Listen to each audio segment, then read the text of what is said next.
Bonjour et bienvenue. Aujourd'hui, on va s'attaquer à un système pour vraiment se souvenir de ce qu'on lit, ce qu'on étudie, bref, de ce qu'on apprend.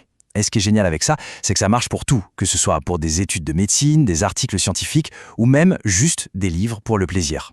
On connaît tous ça, n'est-ce pas? Cette frustration de passer des heures à lire un truc pour se rendre compte qu'on a quasiment tout oublié le lendemain. Et notre premier réflexe, c'est quoi? C'est d'essayer de consommer encore plus d'infos, encore plus vite. On se met à lire en diagonale, à écouter des cours en vitesse x2, mais en réalité, cette stratégie est complètement contre-productive. Et tenez-vous bien, parce que ce chiffre est assez dingue. Certaines études suggèrent qu'on oublie jusqu'à 90% de ce qu'on lit ou apprend. Oui, 90%. Ça montre bien que nos méthodes habituelles sont souvent, pas très efficaces. Finalement, la vraie question, c'est pas tant ce qui entre dans notre tête, mais plutôt ce qui y reste. Bon, maintenant qu'on a posé le problème, rentrons dans le vif du sujet. Parce qu'avant de chercher des techniques pour mieux mémoriser, il y a une question fondamentale à se poser. Est-ce que le but, c'est vraiment de se souvenir de tout? La réponse est peut-être pas celle qu'on croit. Et pour bien comprendre ça, je vais vous parler de quelqu'un d'assez incroyable, Kim Peek. C'est l'homme qui se souvenait de tout, littéralement. Son histoire est tellement folle qu'elle a même inspiré un célèbre film. Imaginez, il avait une mémoire quasi photographique. Ses capacités étaient franchement surhumaines. Il lisait un livre une seule fois et hop, il pouvait le réécrire de mémoire. De la fin jusqu'au début, sans se tromper. Il mémorisait des cartes entières. Il pouvait donner l'itinéraire le plus court entre deux villes, n'importe où dans le monde. Tout ça de tête. Et tout ça, c'était dû à une condition médicale très rare qui avait changé la structure même de son cerveau. Mais c'est là que l'histoire prend un tournant fascinant. Malgré cette mémoire parfaite, Kim Peek avait beaucoup de mal avec le raisonnement abstrait, la résolution de problèmes. Si on lui donnait un test de mémorisation pur, personne ne pouvait le battre. Mais pour un test qui demandait de l'analyse, de la réflexion, là un cerveau normal aurait été bien meilleur. Et ça nous apprend quelque chose de crucial. Voilà, on y est. Le point clé, c'est ça. Le but, ce n'est pas d'avoir un rappel parfait de tout. Le but, c'est de retenir les connaissances qui sont utiles, celles qu'on va pouvoir appliquer. Il ne s'agit pas de tout stocker, mais de retenir ce qui compte vraiment. Et surtout, de savoir quoi en faire. D'accord, mais alors, comment on fait ça concrètement? La clé, c'est de comprendre que l'apprentissage, ce n'est pas juste un truc en une seule fois. C'est un processus en deux étapes bien distinctes, et c'est là que se trouve le secret d'une mémoire qui tient la route. Alors, ces deux étapes, quelles sont-elles? La première, c'est la consommation. C'est simple, c'est quand on lit, on écoute, on regarde, on fait rentrer l'info. La deuxième étape, c'est la digestion.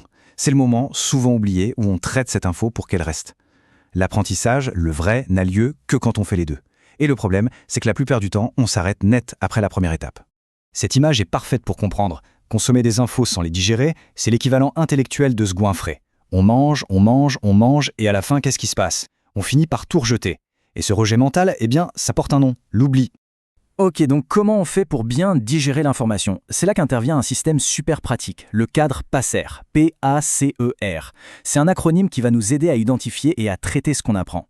Chaque lettre correspond à un type d'info et surtout à la bonne manière de la digérer. Allez, on décortique cet acronyme. On commence avec la lettre P. P comme procédural. C'est tout ce qui est connaissance pratique, tout ce qui nous explique comment faire quelque chose. Une information procédurale, c'est par exemple apprendre à coder, à faire une recette de cuisine ou à appliquer une technique spécifique. Pour ce genre de choses, la digestion est simple et directe, il faut pratiquer. L'appliquer concrètement le plus vite possible. Ça ne sert à rien d'essayer d'apprendre ça par cœur, c'est même une perte de temps. On passe à la deuxième lettre, le A, pour analogue. Là, l'idée, c'est de faire des ponts, des connexions entre une nouvelle idée et quelque chose qu'on connaît déjà. Parfois, en apprenant quelque chose de nouveau, on se dit « Ah tiens, c'est un peu comme… » Ça, c'est une analogie. Mais pour la digérer, il ne suffit pas de la remarquer, il faut la critiquer, se demander en quoi est-ce que ça se ressemble, en quoi est-ce que c'est différent, où est-ce que la comparaison s'arrête. C'est ce travail de critique qui va vraiment ancrer l'information dans notre cerveau. Après le A vient le C, pour conceptuel. Et ça, c'est probablement le type d'info qu'on rencontre le plus. C'est le cœur du sujet, le quoi et le pourquoi. Les faits, les théories, les grands principes, tout ça, c'est conceptuel. Et il faut savoir que les experts ne rangent pas ces infos dans leur tête comme une liste de courses, de manière linéaire, non. C'est plutôt comme une toile d'araignée, un réseau où tout est connecté. Notre boulot, quand on apprend, c'est de reconstruire ce réseau. Et pour ça, un outil comme la carte mentale, le fameux mind mapping, est juste génial. Ça nous force à créer des liens entre les idées, à penser comme un expert. On termine avec les deux dernières lettres, le E et le R. On va les voir ensemble. E pour évidence et R pour référence.